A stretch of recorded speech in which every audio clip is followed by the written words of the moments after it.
Hi, Management 3300 students. This is Steve Wagner, your professor, and I wanted to make this brief video to talk to you about the case study discussion assignment that you have this week. Now, we're going to do case study discussions as an assignment periodically throughout this course. But it's a little bit different than the discussion board you did last week with introductions. Here, we're going to be focusing on a case study relevant to the module that we're studying. And we're in module 2 this week. And you can see that posting on the discussion board is part of that activity and assignment for module 2. So in this video, I really quickly just want to take you through how to navigate to the assignment, some ins and outs of posting, and also some contingencies that we might face in this assignment. Now I'd like to discuss those so that you've got very clear expectations going forward. But of course, whenever you have an uncertainty or question, please take the time to contact me and ask a question so that I can assist you. So in terms of navigating, you can see that if we go under the course activities area, which is this second main area on the main menu, that you can, of course, get to the case study discussions through the course modules. And that's probably the recommended way to do this, is to go step by step through each of the activities that you've got in the schedule, in the module. And that's the nice thing about the modules, is they take you step by step. You can, although, get to the case study discussion through other routes. And I try and set up alternative routes in this shell. So you could go to assignments, and again, all the assignments have folders where you can go and access those assignments there. And I also, on the course activities, provide a link directly to the case study discussion group area. And so this is kind of a quick link for this assignment, since it's kind of distinct from some of our other assignments. So now when I click on this, you'll see that there are a bunch of groups. When you click on this, you'll see one group, okay, the group that you're in. I am in all of the groups to monitor and to periodically participate. I have also set up a group here as an example. Okay, so let's say that you would just see this group at the top, and you can click on it to access it, and you would see something like this, except you would see more group members. Okay, and you would see two group tools that you could use here. The main one you're going to use is the group discussion board. Okay, so this is where you're going to submit your postings for the assignment of the case study discussion board. So you go here, and what you'll see is that there's a forum that has been posted, that I've posted, where you're going to be submitting these. And it's important that you use this forum and you submit a thread in this forum in order to respond, because that's how I've got it linked in the gradebook, is by using this. So you get into the forum, you can read it here, okay, and you can see it in the course module, and you should choose one of these 4 questions to do an initial post on. Okay, and you should monitor and see what other people have posted. There's already a post here, and so you might want to go into the board and check. Oh, again, I'm supposed to check a question that's not been responded to, and we can see that, oh, Stephen Wagner's responded to question 4. Okay, so if I was not Stephen Wagner, and I am Stephen Wagner, I would choose a different question to respond to. Okay, but so let's look at this, though. Let's look at this. Would be my initial response. Again, there's a pattern to the case study discussions. Okay, is that the deadline for submitting your initial response is by Friday of the module.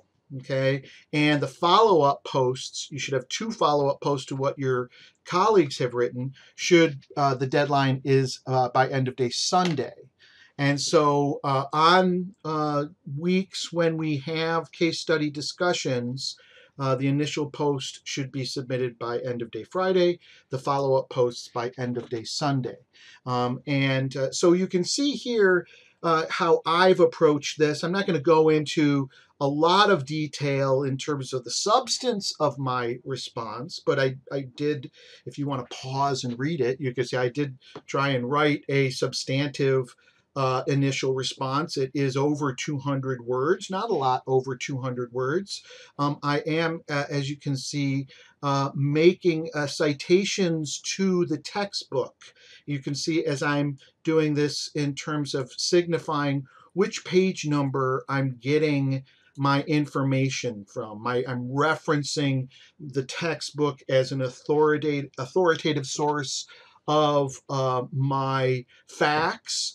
And then, but you can also see, if you would read this, I'm also talking about my personal beliefs, or I might talk about my personal experiences. And you'll see I'm looking for you to respond to the question and to use the textbook and make connections with your own perspectives inside your posts. Okay. Now, if we wanted to reply to this, we could hit reply. Okay. And again, you should by the end of day Sunday of each module have responded to 2 of your colleagues and what they've posted. And you can just submit this here. Now, one question that sometimes comes up is, what if one of my colleagues that I've been assigned to in this group doesn't respond by the deadline on Friday and doesn't post by that deadline? Do I have to wait around waiting for their post in order to do a follow-up?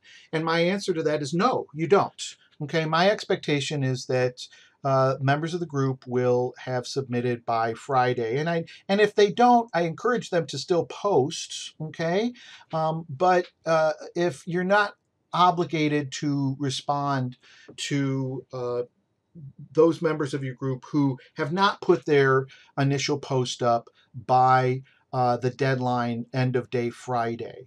Okay, so if that means that only one person met that deadline, then you only have to do one follow-up post.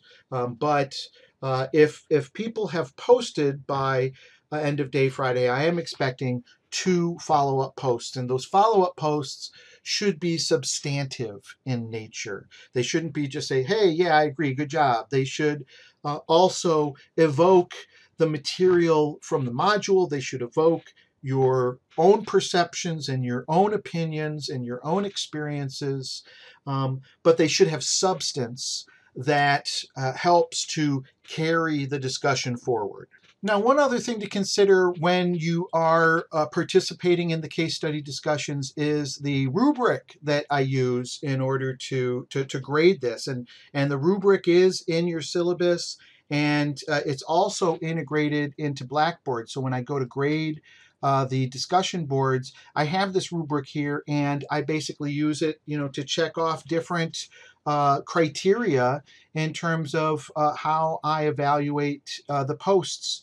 And so there are a few different criteria here. One is using discipline-based knowledge. And so you can see you can excel in that area by using the theories, practices, research, and concepts of HR from this class insightfully and citing the page numbers from the text. So essentially here, I'm asking you to demonstrate that you've really engaged with the material from the textbook and can use it in a meaningful, hopefully insightful manner. And to the degree that you do that is the level of achievement on using discipline-based knowledge.